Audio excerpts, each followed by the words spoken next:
México está a 10 días del inicio de los 19º Juegos Olímpicos. El movimiento estudiantil cumple 2 meses y 10 días de haber iniciado y enfrenta la constante acción represiva del ejército y la policía que hasta ese momento ha provocado más de una decena de muertes.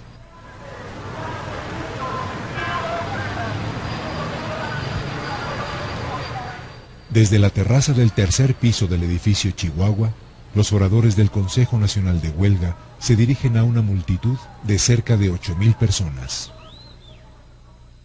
Eduardo Cervantes estaba frente al edificio Chihuahua. Como 5 minutos o 10 minutos antes de que empezara la balacera, bajaron por esta escalera 6 u 8 personas, hombres todos, con unas pancartas. Se comentó que no parecían ser estudiantes, pero no se les prestó mayor atención.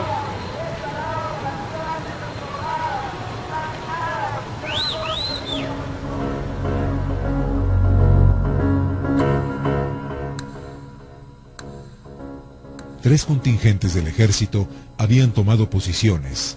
El primero, en Manuel González e Insurgentes, formado por el primer batallón de paracaidistas, el segundo escuadrón blindado de reconocimiento y el primer batallón de infantería de guardias presidenciales. El segundo, en el Monumento a la Raza, compuesto por el 40 batallón de infantería, 2 compañías del 19 batallón de la misma arma y un escuadrón blindado de reconocimiento. El tercero, en la estación de Buenavista, con los batallones 43 y 44 de infantería y un escuadrón blindado más. Los contingentes avanzarán hacia Tlatelolco por estas rutas. El general Crisóforo Mazón Pineda estaba al mando de esta operación denominada Galeana.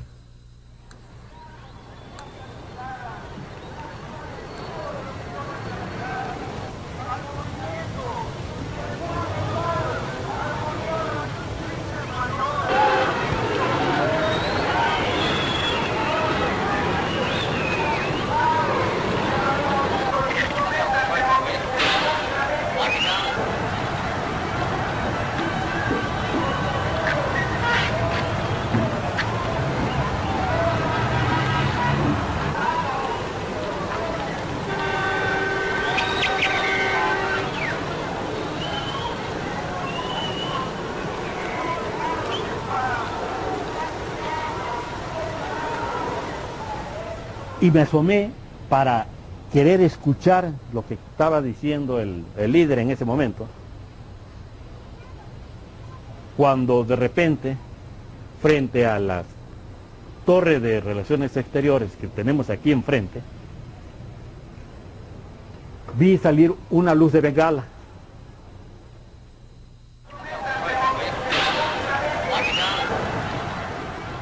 Los elementos del primer batallón de fusileros paracaidistas inician su avance hacia la plataforma de la plaza. Instantes después, otras 2 bengalas caerán en la misma zona de la plaza. Abrí las ventanas del baño por curiosidad, asomándome a ver qué era lo que estaba sobrevolando. Entonces me di cuenta que era el helicóptero y en el momento que lanzó 2 bengalas verdes. Me parece que cuando salió la luz de bengala fue acompañada de un conjunto de resplandores, ¿no? Pero eso no lo recuerdo bien. Sí recuerdo que la luz fue cayendo lentamente y fue cuando casi entra en contacto con el suelo que empezaron a disparar.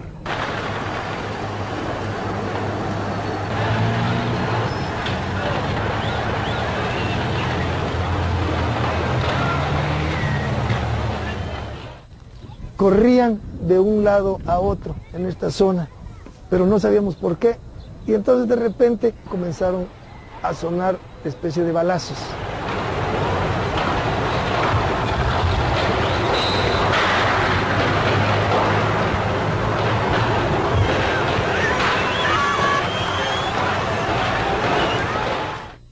El reportero Francisco Ortiz Pinchetti se encontraba en ese lugar.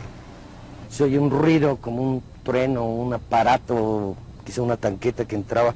En eso estábamos justamente cuando atrás de nosotros por la misma escalera que yo había subido poco antes, aparecen estos individuos vestidos de civil, que en un primer momento pienso que son estudiantes que se van a defender, traen armas. Pero inmediatamente nos empiezan a insultar y a ordenar que nos repleguemos hacia el fondo, a la pared donde están los elevadores, y ellos se quedan del lado de que da la terraza, dando la espalda inicialmente porque nos tienen encañonados. Es el momento en que yo veo a uno de ellos con una pistola escuadra que se voltea hacia la plaza y hace los primeros disparos.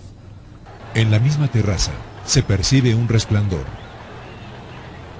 Después, la llamarada de un disparo.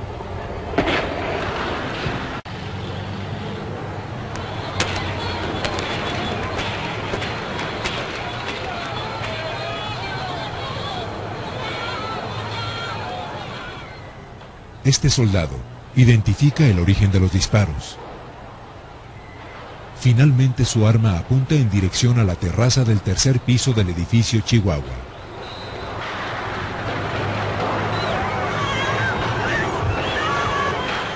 Entonces no existían estas rejas. En este espacio de la columna al muro había una fila de alrededor de 6 a 8 miembros, ahora sabemos del batallón Olimpia.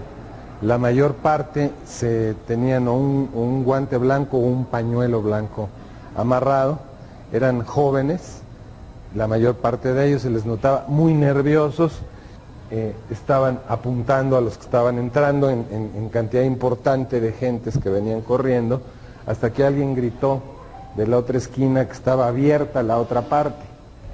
Otros estaban entrando también por aquí y salían corriendo hacia allá. Cuando íbamos, que serán 10, 15 metros después del muro, se empezaron a escuchar detonaciones aquí abajo.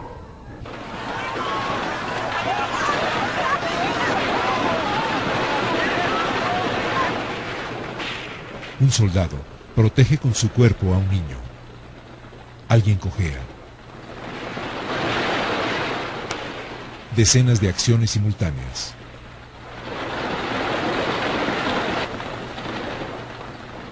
Los soldados adoptan posición de combate. Disparan en dirección al ala sur del edificio Chihuahua. Un disparo impacta en la marquesina del edificio.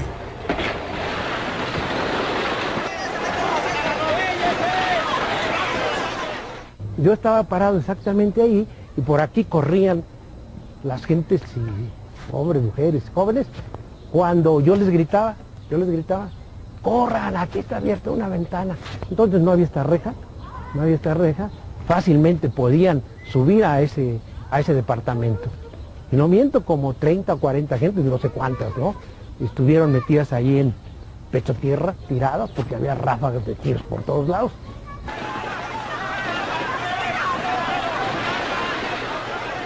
Ahí en Querétaro había un muchacho recién casado que nos abrió la puerta para que pudiéramos entrar. No sé cuántos entramos. Lo que sí es cierto es que por lo menos había 2 heridos de bala.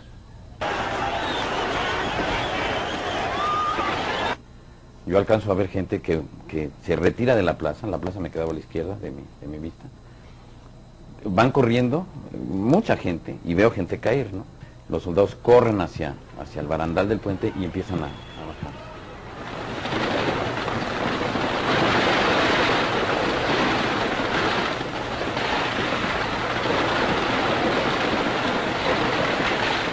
Elementos del 44 Batallón de Infantería se movilizan al sur de la plaza.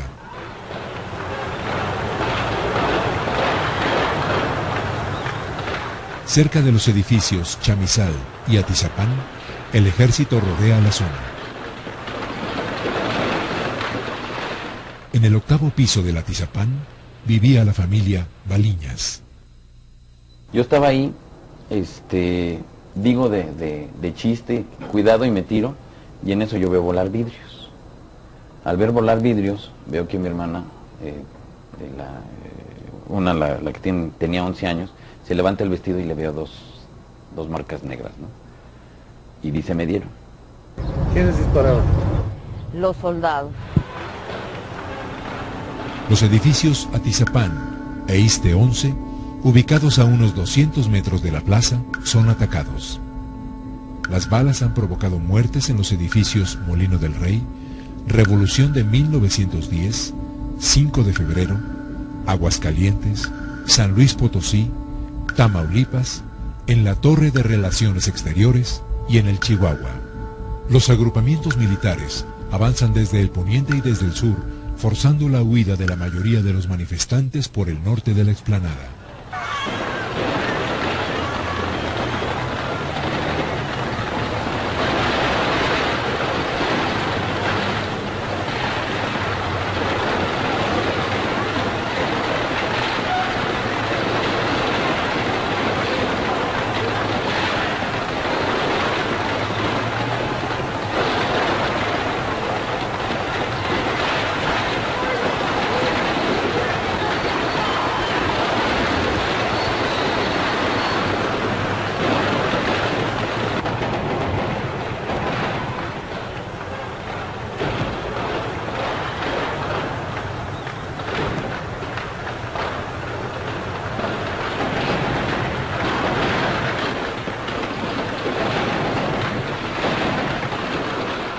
Muchos caen en la explanada.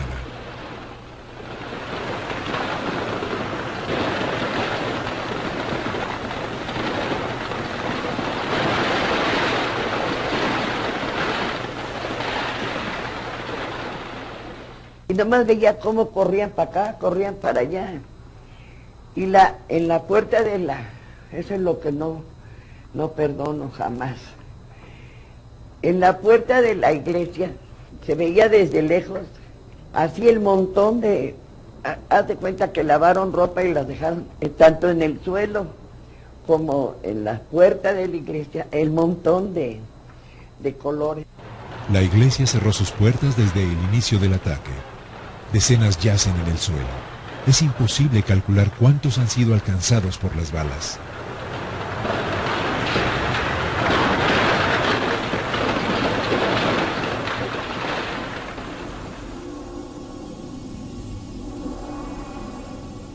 Alrededor de las 19 horas cesa el primer tiroteo. Otros más de distintas intensidades tendrán lugar en las siguientes horas. En la Plaza de las Tres Culturas llueve. Los soldados tenían a los jóvenes estudiantes desnudos y sobre este muro que es la cubierta de los elevadores. Sobre este muro, todo alrededor, estaban los jóvenes que habían detenido.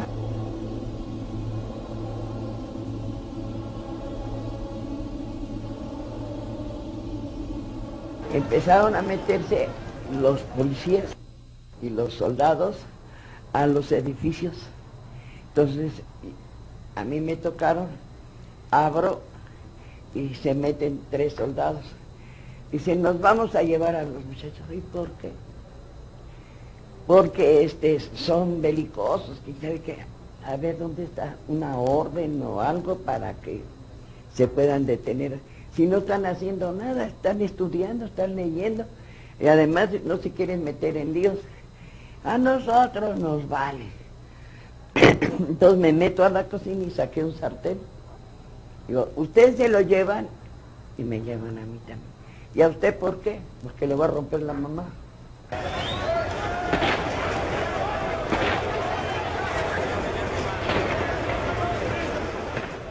No se daban los médicos abasto, en una cosa pavorosa, se les vino un caos.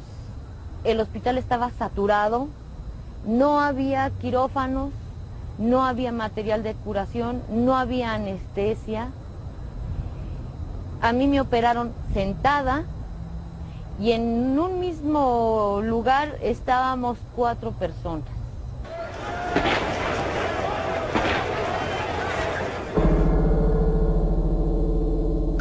Hacia las 11 de la noche persisten los tiroteos aislados, principalmente al poniente de la plaza. Un departamento se incendia en el edificio Chihuahua. La batalla de Tlatelolco prácticamente ha concluido. Más de 2000 detenidos son trasladados a diferentes lugares, la mayor parte de ellos al campo militar número 1. Pues nunca he visto cosa más tremenda y más horrible que el anfiteatro ese día de la tercera delegación. Vi no menos, más de 40 cadáveres, gentes, la mayor parte jóvenes de 18 o 20 años.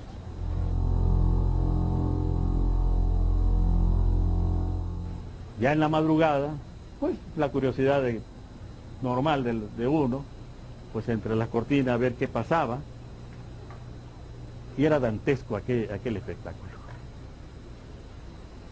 Ahí enfrente tenemos la ceremonia de la zona arqueológica.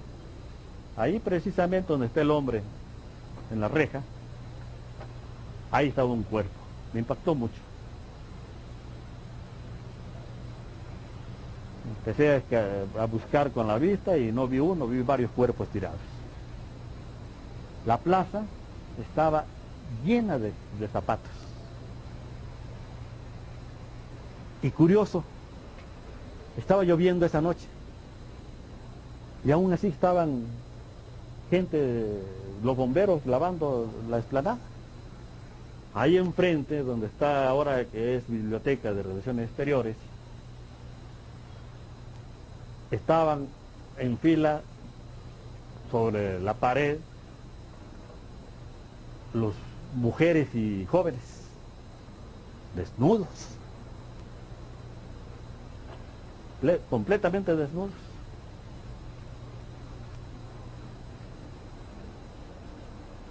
Y vi tanquetas y camiones del ejército y soldados levantando cuerpos, y así como costal de papas las aventaban al carro. No era uno ni dos, eran varios cuerpos.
La tarde del 4 de octubre son sepultados algunos de los caídos en Tlatelolco.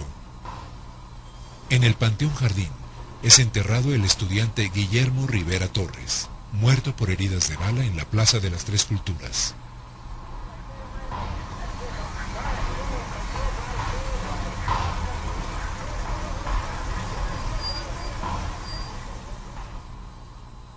Días después, en fecha indeterminada, una manifestación encabezada por familiares de las víctimas concluye con un mitin frente a la Cámara de Diputados.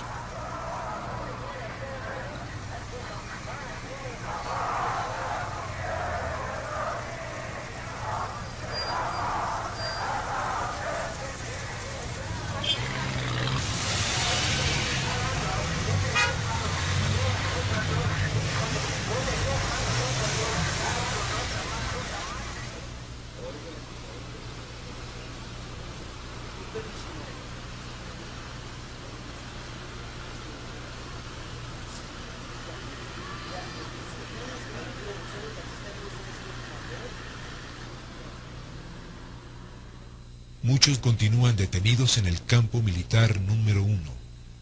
Días más tarde, serán enviados a distintas cárceles de la Ciudad de México.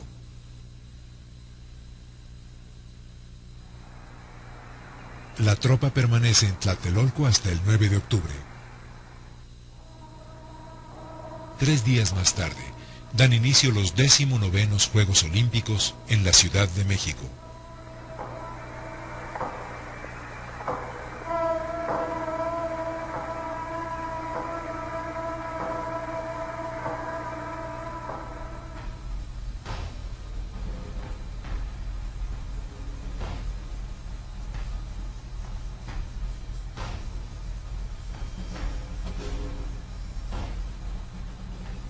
Once meses más tarde, el presidente Gustavo Díaz Ordaz habla. Asumo íntegramente la responsabilidad personal, ética, social, jurídica, política e histórica por las decisiones del gobierno en relación con los sucesos del año pasado.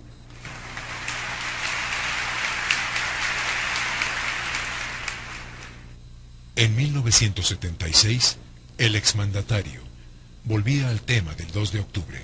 Desde la azotea del edificio Chihuahua, de allá dispararon perversamente contra los soldados y contra sus propios compañeros, o por el nerviosismo del momento y su falta de práctica en el manejo de las armas que ellos habían conseguido o que a ellos les habían dado,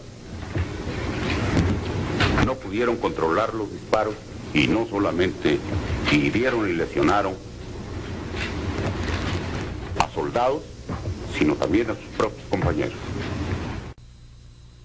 Las claves de los sucesos del 2 de octubre están ocultas en decenas de episodios de un conflicto que durante más de 2 meses enfrentó al gobierno mexicano con una multitudinaria organización estudiantil. El 22 de julio de 1968, un pleito entre preparatorianos, violentamente reprimido por la policía, marcó el inicio del movimiento estudiantil, que tuvo como bandera la crítica al autoritarismo del gobierno.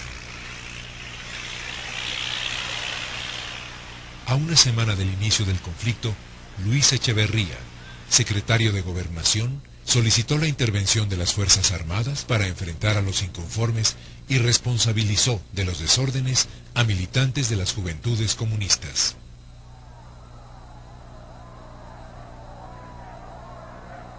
El 1 de agosto, el rector Javier Barros Sierra condena la violencia en contra de los estudiantes y encabeza una manifestación en protesta por las agresiones en contra de la autonomía de la universidad. Desde el inicio del conflicto, los estudiantes se enfrentaron al ejército y fueron condenados por el discurso anticomunista de la prensa y el gobierno. El 27 de agosto se romperá la línea que seguía el conflicto.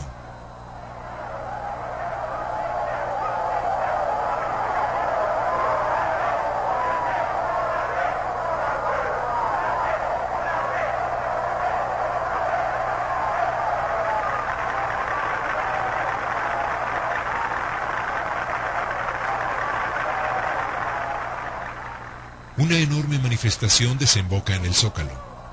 Algunos estudiantes hacen sonar las campanas de catedral.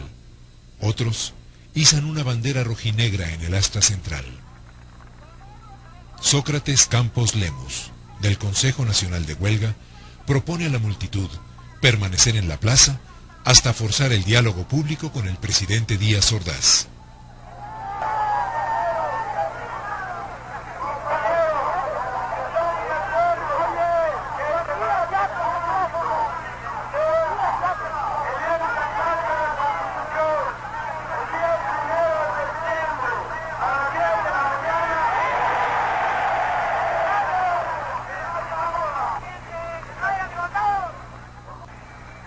Estudiantes permanecen en guardia.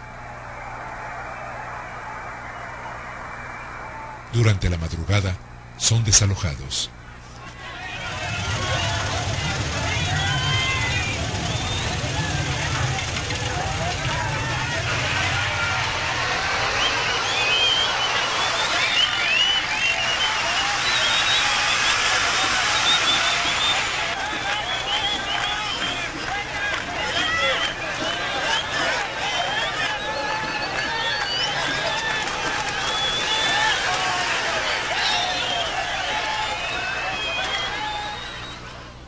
El estandarte rojinegro es el pretexto para que el gobierno organice, horas más tarde, un acto de desagravio a la bandera nacional ante burócratas del Departamento del Distrito Federal.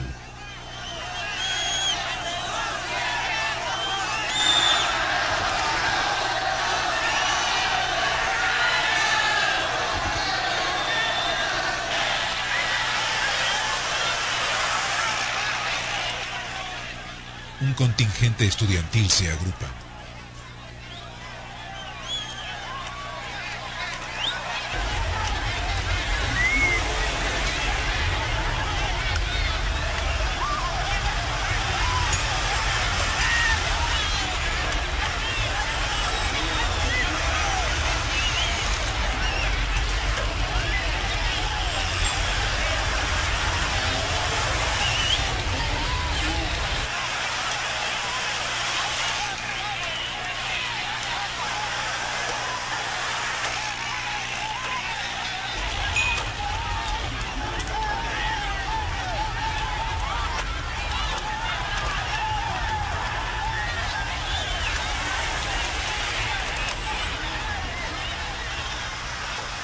En las siguientes 8 horas, la Plaza de la Constitución y sus alrededores serán escenario de enfrentamientos. Durante ellos, francotiradores hacen fuego contra estudiantes y soldados desde el tercer piso del Hotel Majestic, desde los edificios ubicados en Madero número 67, en Madero y Palma, y desde algunos edificios de la Avenida Pino Suárez.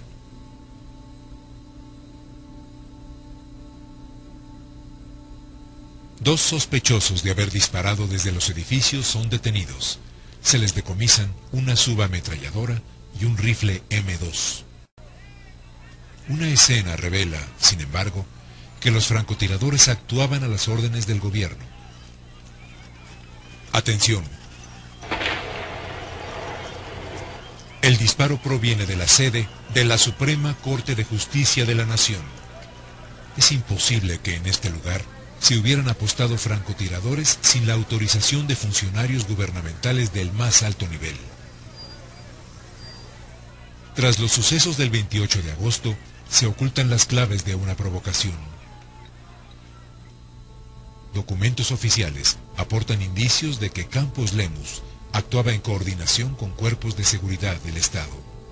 La bandera rojinegra fue retirada por los militares durante la madrugada del 28 de agosto e izada nuevamente por empleados del Departamento del Distrito Federal antes del amanecer.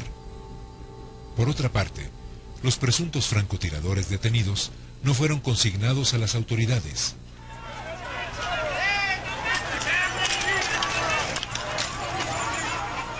El 28 de agosto de 1968, una compleja estrategia represiva es aplicada contra el movimiento estudiantil.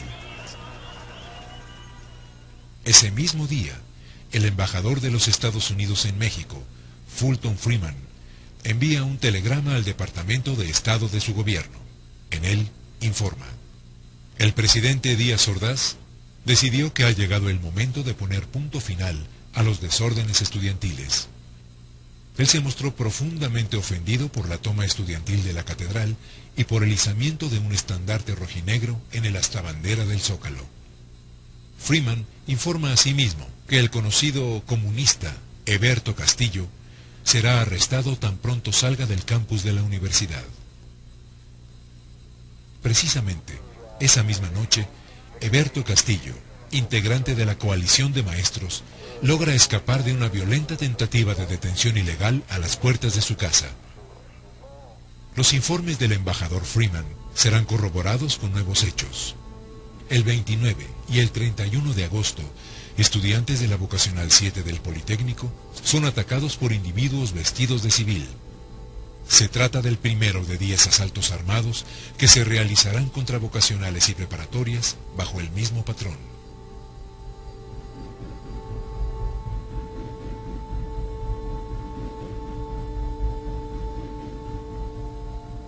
Al día siguiente, Gustavo Díaz Ordaz confirma los informes de Mr. Freeman. Hemos sido tolerantes hasta excesos criticados, pero todo tiene un límite y no podemos No podemos permitir ya que se siga quebrantando irremisiblemente el orden jurídico como a los ojos de todo mundo ha venido sucediendo. El 18 de septiembre, el ejército ocupa Ciudad Universitaria y toma cientos de detenidos.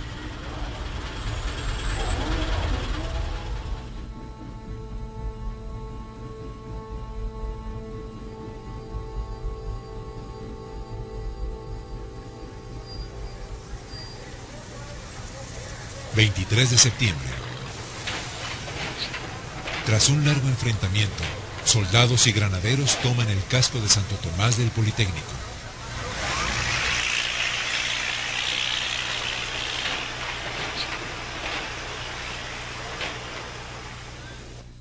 Los informes militares, que dan cuenta de la ocupación de Ciudad Universitaria y del casco de Santo Tomás, consignan la participación de un agrupamiento llamado Batallón Olimpia. En esta escena filmada en el casco de Santo Tomás, dos hombres se ocultan tras el soldado. Ambos lucen una contraseña blanca en la mano izquierda. Otros personajes portan el mismo distintivo.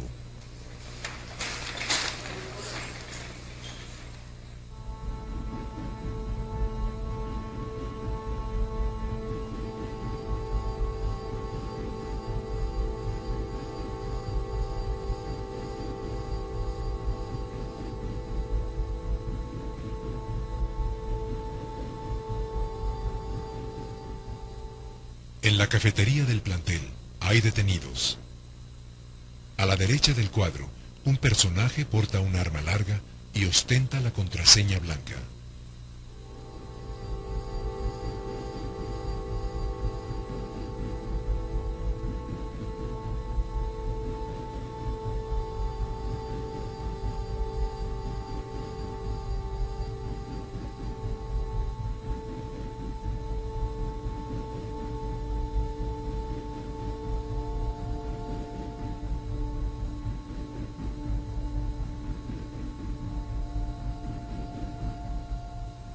Un guante o un pañuelo blanco colocado en la mano izquierda identificó el 2 de octubre a los elementos del Batallón Olimpia.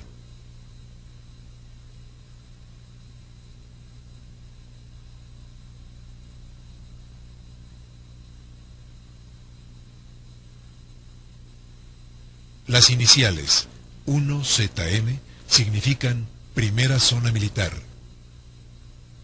El Batallón Olimpia, formado por cerca de 600 elementos que provenían de distintas zonas militares del país, fue concentrado en el campo militar número 1. 2 egresados de la generación 1966 de Infantería del Colegio Militar están identificados como integrantes de este batallón. El entonces capitán Héctor Careaga Estrambas Aguas, egresado del Colegio Militar en 1956, fue uno de los mandos de este batallón. En el informe de la Operación Galeana, el general Masón Pineda no especifica la misión de este agrupamiento y lo menciona escuetamente como en reserva, sin hacer referencia a la no utilización del uniforme militar ni a la contraseña blanca.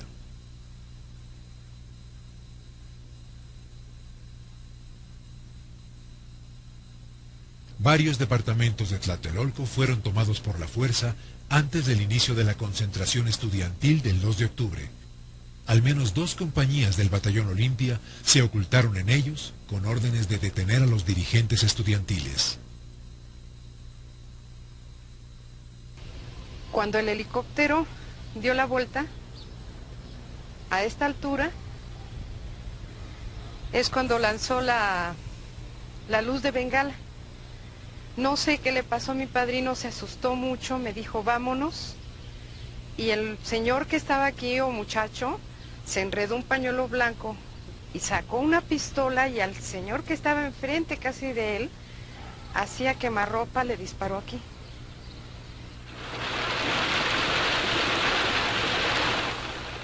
Dos soldados someten a un hombre. En la ropa de este contrasta una prenda. ¿Tal vez el guante blanco?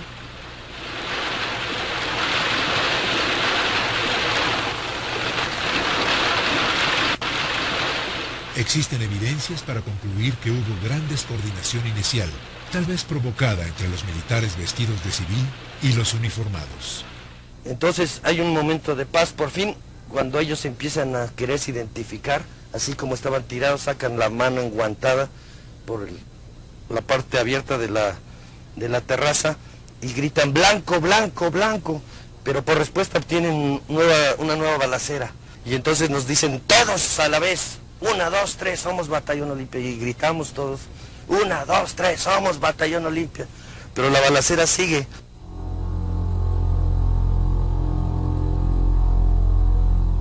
En el vértice suroeste de la plaza, 10 individuos que portan la contraseña son interceptados por soldados. Uno de los personajes se identifica. Las armas dejan de apuntar. Veamos nuevamente la acción.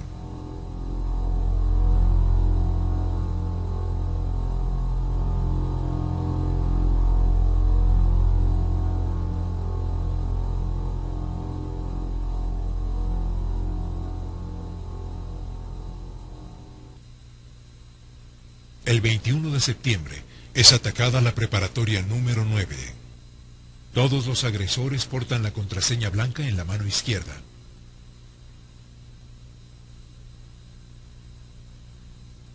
Fuentes bien informadas aseguran que alumnos de escuelas castrenses formaron parte de estos comandos y ubican a algunos de ellos bajo el mando del mayor Carlos Humberto Bermúdez Dávila, adscrito al Estado Mayor Presidencial.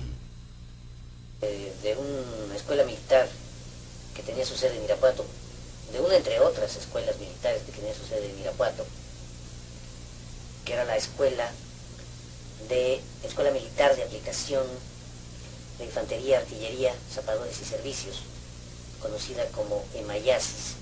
Fueron tomados algunas decenas de estudiantes, de alumnos, que después formaron parte de un grupo que atacaba a preparatorias y a grupos, también de las escuelas del Politécnico, en los días anteriores al 2 de octubre. Algunos de estos ataques fueron con arma de fuego.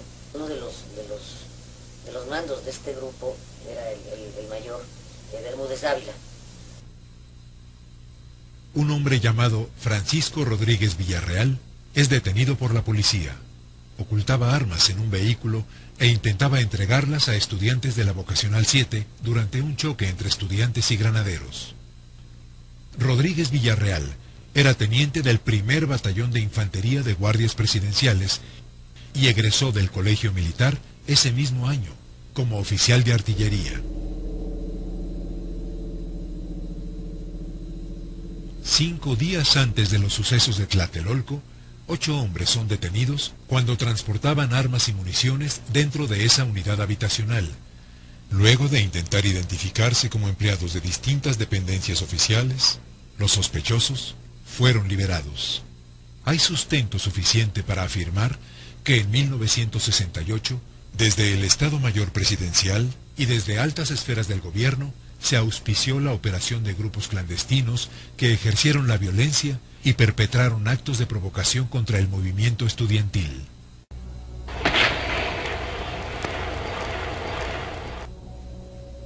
Es muy probable que integrantes de esos grupos actuaran en el mismo sentido el 2 de octubre en Tlatelolco.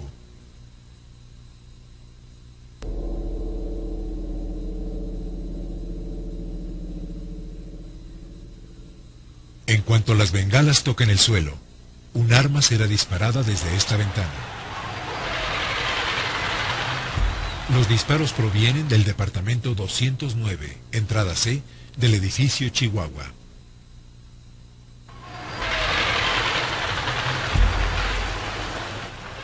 El hombre que actúa sobre la marquesina del edificio parece hacer fuego contra los manifestantes.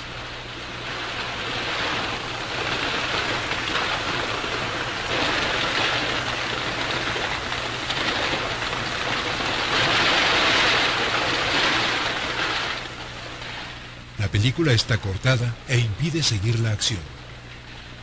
Instantes después, algunos manifestantes arrojan objetos hacia el lugar que ocupaba el tirador.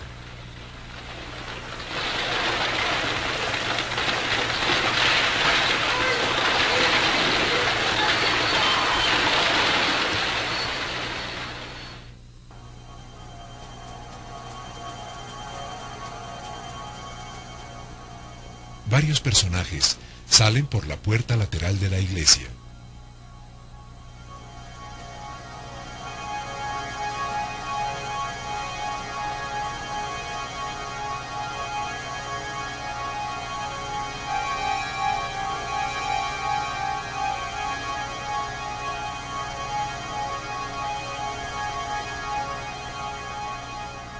Hay más movimiento en el vértice suroriente del convento.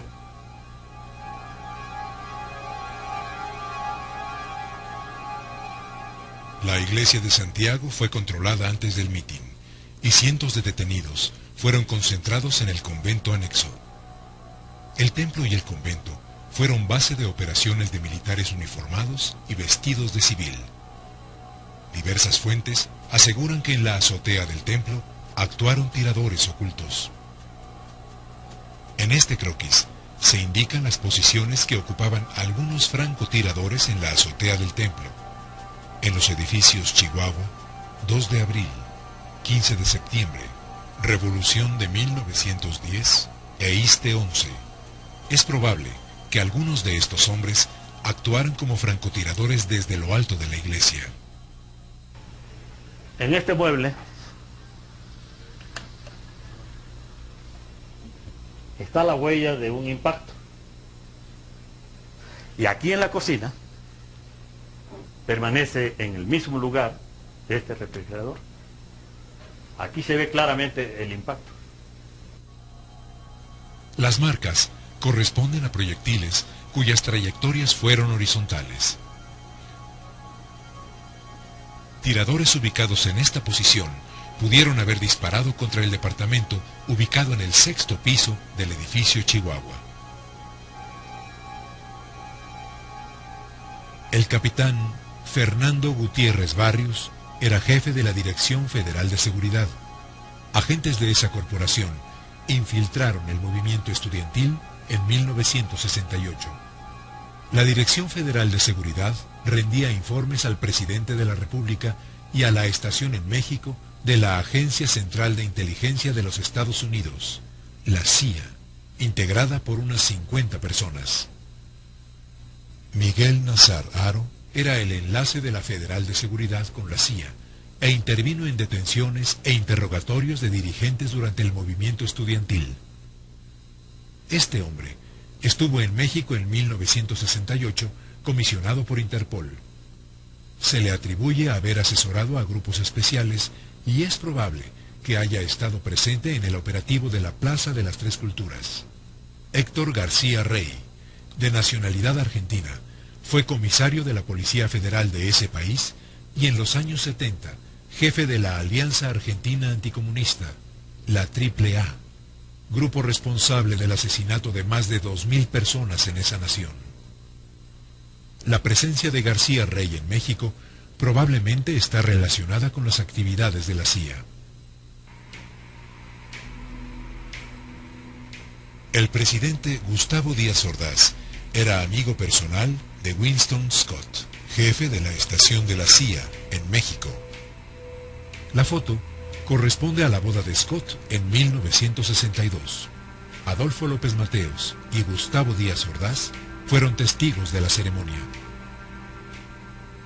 Yo le puedo decir a usted que estoy muy contento de haber podido servir a mi país en tantos cargos como lo he hecho. Estoy muy orgulloso de haber podido ser presidente de la República y haber podido así servir a México. Pero de lo que estoy más orgulloso de esos 6 años es del año de 1968, porque me permitió servir y salvar al país. Sin mencionarla, Díaz Ordaz se refiere a la amenaza comunista, un fantasma inventado por su gobierno para combatir al movimiento estudiantil. Un documento de la CIA, fechado el 5 de octubre de 1968, establece: no hay evidencia segura de que la embajada cubana o la soviética de México hayan creado los disturbios actuales, a pesar de las reiteradas afirmaciones del gobierno mexicano en ese sentido. Las revelaciones póstumas del secretario de la Defensa, general Marcelino García Barragán, dadas a conocer en 1999, señalan al también general Luis Gutiérrez Oropeza como responsable de permitir que asesores norteamericanos adiestraran a personal del Estado Mayor Presidencial durante el conflicto estudiantil y de ordenar que oficiales de este cuerpo desarrollaran actividades terroristas contra el estudiantado. El general García Barragán asegura en sus escritos haber recibido la noche del 2 de octubre una llamada del también general Gutiérrez Oropeza pidiéndole se respetara la vida de 2 francotiradores bajo sus órdenes acosados en un departamento. El general Gutiérrez Oropeza era jefe del Estado Mayor Presidencial de Gustavo Díaz Ordaz. Un documento del Departamento de Defensa de los Estados Unidos señala que los generales Gutiérrez Oropeza y Ballesteros Prieto se habían excedido en sus funciones y cambiado deliberadamente las órdenes emitidas por García Barragán durante los sucesos. El general Mario Ballesteros Prieto era jefe del Estado Mayor de la Secretaría de la Defensa Nacional y estaba encargado del mando operativo de las Fuerzas Armadas. Menciona centenares de muertos. Desgraciadamente hubo algunos, no centenares. Tengo entendido que pasaron de 30 y no llegaron a 40 entre soldados, alborotadores y curiosos.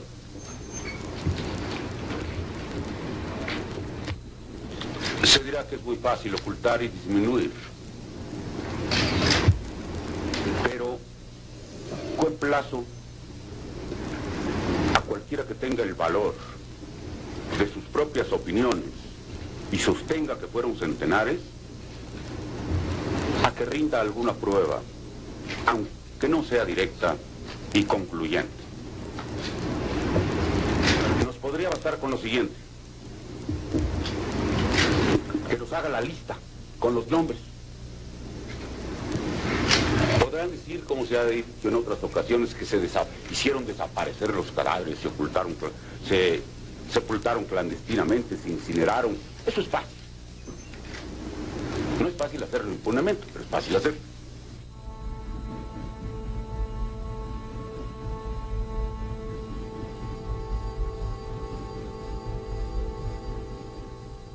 Díaz Ordaz volvía a mentir.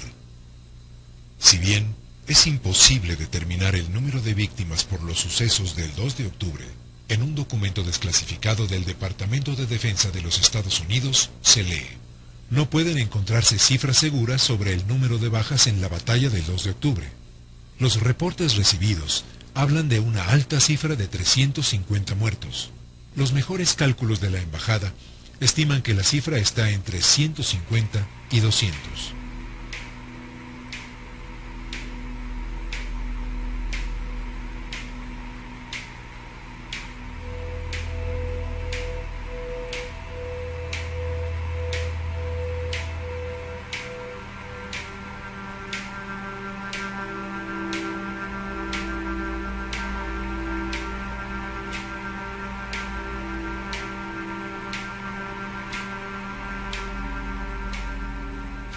El general García Barragán, en 1971, caracterizó los sucesos del 2 de octubre como una traición militar. Murió en 1979. 20 años más tarde, se hizo pública su versión de los hechos de Tlatelolco. El general Ballesteros Prieto fue relevado por García Barragán tras los sucesos del 2 de octubre y falleció en 1972. Gustavo Díaz Ordaz sostuvo a Luis Gutiérrez Oropeza como jefe del Estado Mayor Presidencial hasta el final de su mandato, en 1970. 9 años después, Díaz Ordaz murió. El general Gutiérrez Oropeza asistió en julio de 2002 a la ceremonia luctuosa en memoria del expresidente al que sirvió. El entonces capitán Héctor Careaga Estrambas Aguas fue ascendido en 1968 junto con otros 11 integrantes del Batallón Olimpia, por los actos de guerra de Tlatelolco. Ya con grado de general, fue fugaz subjefe de la policía del Distrito Federal en 1998. Carlos Humberto Bermúdez Dávila alcanzó el rango de general y fue jefe del Estado Mayor Presidencial de Miguel de la Madrid. Miguel Nazar Haro fue reiteradamente señalado como torturador de disidentes mexicanos en las décadas de los 70 y 80, cuando encabezó la llamada Brigada Blanca. Sus vínculos con la Agencia Central de Inteligencia han sido ampliamente documentados. Llegó al año 2002 como director de compañías dedicadas a la seguridad privada. Fernando Gutiérrez Barrios se relacionó en la década de los 70 con actos de desaparición forzada y tortura de integrantes de grupos guerrilleros mexicanos. En 1987 fue gobernador del estado de Veracruz. En 1988, secretario de Gobernación. En 2000, senador de la República. Murió en octubre de ese año. Luis Echeverría Álvarez fue presidente de México entre 1970 y 1976.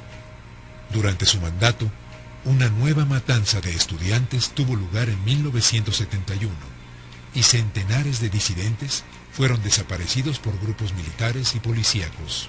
Años más tarde, la opinión pública supo que Echeverría ordenó filmar los sucesos del 2 de octubre de 1968. La mayor parte de las escenas filmadas aún son desconocidas. 34 años después de los sucesos de Tlatelolco, Luis Echeverría fue el primer servidor público citado a declarar ante la justicia mexicana en relación a esos hechos.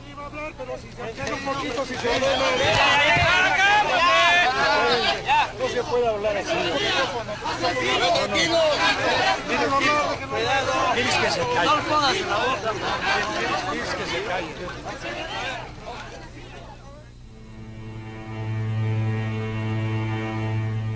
A más de 3 décadas de la masacre de Tlatelolco, la memoria es más fuerte que el olvido.